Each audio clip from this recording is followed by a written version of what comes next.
It started with a Today Show interview that Serena Williams did with Savannah Guthrie, and shout out to Savannah Guthrie, prayers up for her mom in that situation.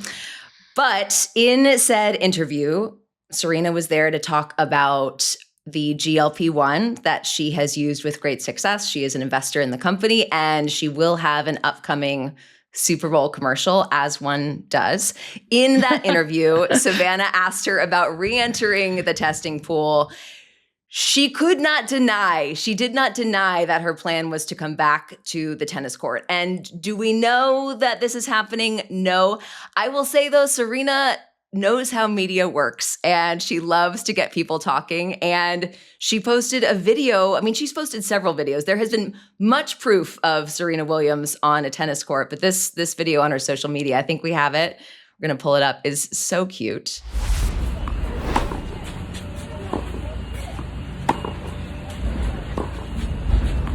So Serena hitting with her two daughters on the two courts next door, hitting on the green clay.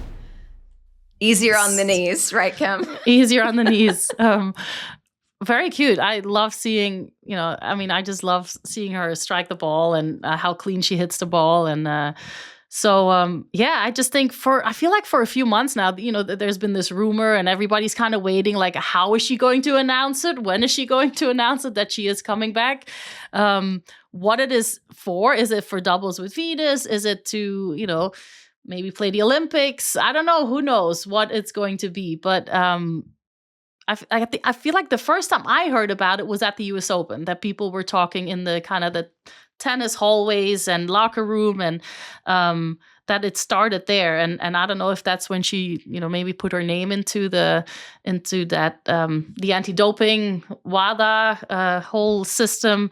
But yeah, I think the odds are more towards her having a comeback than they are against her not coming back. So, but exciting. I can't, if that would be a story that could happen soon, it brings so much interest again to on top of where the sport of women's tennis is. It would be so fun to watch and to see her compete, and what it takes to get back to that level would be very interesting. At age 44. But as someone, Kim, who has a little experience with comebacks, you had, two big ones in your career coming back after you had Jada.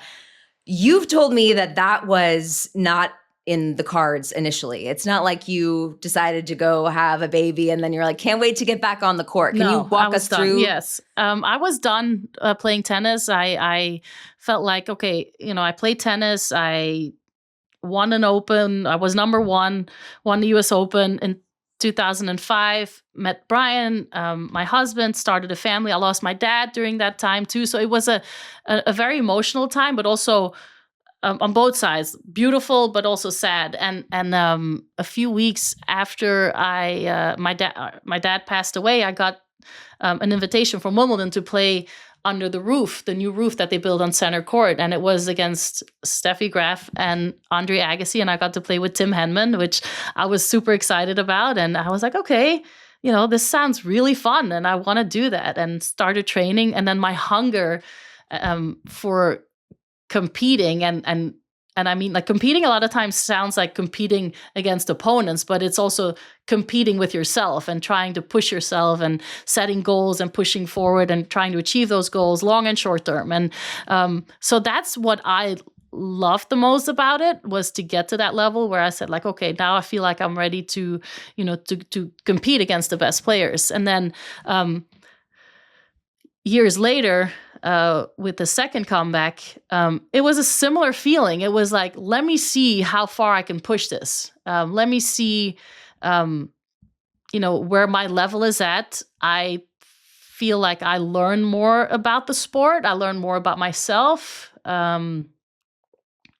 maybe about the opponents too, by watching it a lot more, right? From as a fan and commentator, sometimes you learn a lot as well. And so I really enjoyed kind of the road to getting to that stage is what I love the most about it. And as I got older, I realized, like, that's been the funnest part of my career, is what people don't see. It's like when I'm training with my trainer, Sam, and I'm, at times almost throwing up because like we're working so hard, or there's days where I'm like really struggling and I'm crying and I need him to like pick me up and like tell me like, you're doing fine. Like, it's okay. Like, this can happen. And it's those kind of relationships and where you work with people to get you to a certain level. And then you at times doubt that, but then you are able to push through it and get to, get a good result together. And that's something that I really, really enjoyed. And I think I've compared it to, girlfriends who are in their 40s and say like, oh, I want to run a marathon. I want to try that. Like they never ran before, but they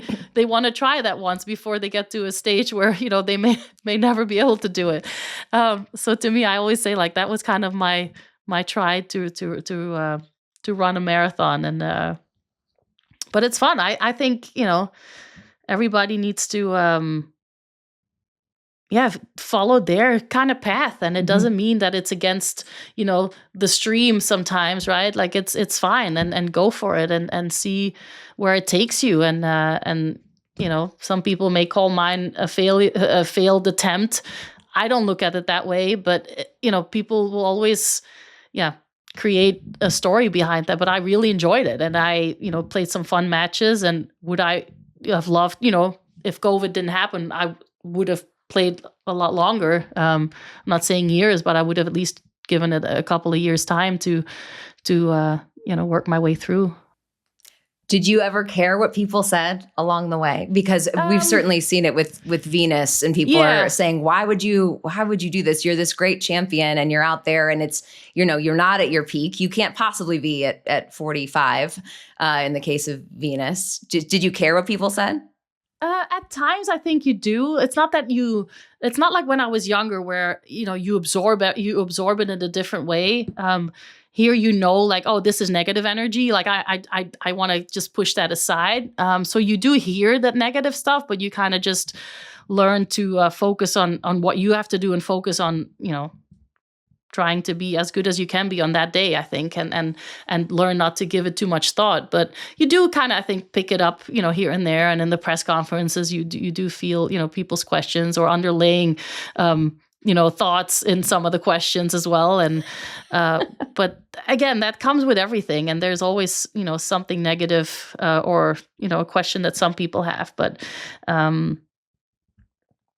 it is what it is. I love seeing, even last year with Venus at the US Open, like seeing her enjoy herself and seeing her healthy and playing, like I enjoyed watching that as a fan. Like I enjoyed watching her compete in the doubles. And so that was so fun. So I enjoy it. But Blair, can we for a second, like, do you think she would come back as a doubles player, or would she try to do singles?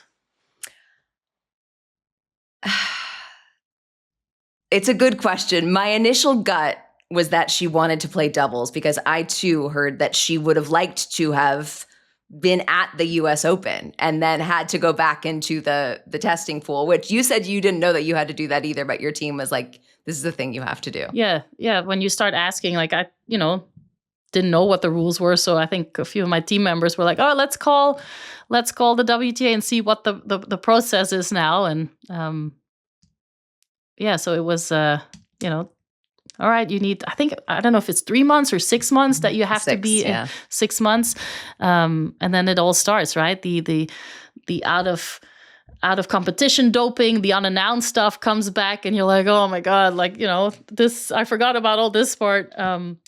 But it's part of it. But I didn't know that Serena already was interested in maybe playing with Venus then, I assume, I would have assumed that was the case. Again, I don't have all the facts, but that's where sort of the ball got rolling, was pre-US Open. And in my perfect tennis nerd dream space, she's coming back so that she can play, who knows, a year, maybe more than a year with Venus on the doubles court, and then Venus can retire with Serena there. Oh, wow. So I'm just trying to, like, this is when I like put my Hall of Famers hat on. So then she would be inducted into the Hall of Fame next year normally. So that would then probably also not be the case, or would she? Well, because there's that little caveat, you have to be a factor. You have to be a significant factor, correct, on the tour? So are we going to say that Serena is not going to be a significant factor on the tour? If you, it depends on your definition of factor. Okay, but if right. she's only playing doubles, I think that would raise a question mark in terms of the significant factor department. Okay, but if her and Venus would win a slam, that's a fair point, Kim. Does that make them a significant factor? Which I do think they can.